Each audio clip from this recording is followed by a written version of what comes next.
Okay, ngayon naman po, we will learn how to calculate the total grade. Ito po yun, yung grade na ng bawat estudyante natin sa subject natin sa Values Education. Okay, so pero hindi natin magagawa yun kasi hindi pa natin na-calculate ang raw score ng class performance natin, pati na ang grade, and then percentages, pati na rin po ang grade ng examination and the percentage. So gawin natin, let's apply what we have learned kanina. So equal sign para makuha ang raw score, equal sign, and then type natin ang sum. Tapos highlight lang po natin sa unang class performance number 1 hanggang sa class performance number 8, close parentheses, and then press enter. Tapos drag natin. And then sa grade naman, equal sign, open parentheses, press natin ang raw score divided by, ang perfect score is 160, and then multiply by 50 plus 50, close parentheses, and then press enter.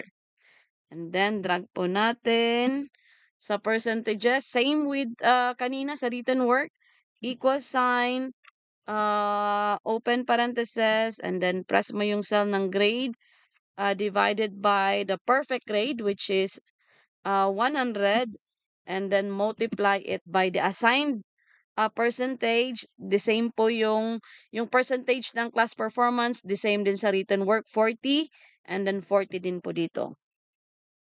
And then close parentheses, then press enter.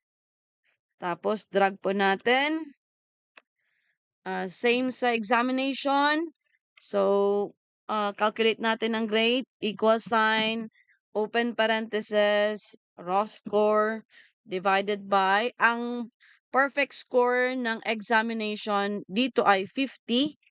50, tapos multiply natin by 50 plus 50, and then close parentheses, and then press enter.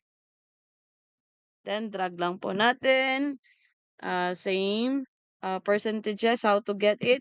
Equal sign, open parentheses, grade, and then divide it sa perfect grade, which is 100, and then multiply it by the assigned percentage. Sa examination, hindi 40, kundi 20. Ayan po, nakalagay naman po dyan, 20%. And then, close parentheses, and then press enter. Tas drag lang po natin. Gawin nating center. Okay. So ngayon, pwede na natin. Kaya meron na tayong percentages sa written work.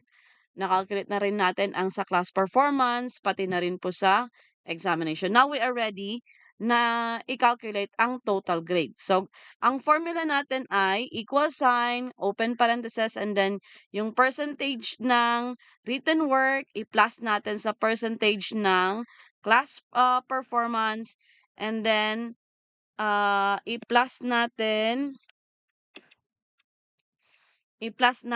sa percentage ng examination. And then, close parentheses, and then press enter. So, gawin natin, equal sign, open parentheses. Mag-start tayo dito sa examination. Ang percentage ni Pedro Penduko sa examination is 16.4. And then, i-plus natin sa kanyang class performance. Ang kanyang class performance ay 36.88. And then, plus natin sa written work niya, which is 32.1. And then, close parentheses, and then press enter. Ayan po, ang kanyang grade sa Values Education ay 85.40. Drag lang po natin para makakilit lahat. Ayan, ganun lang po kadali.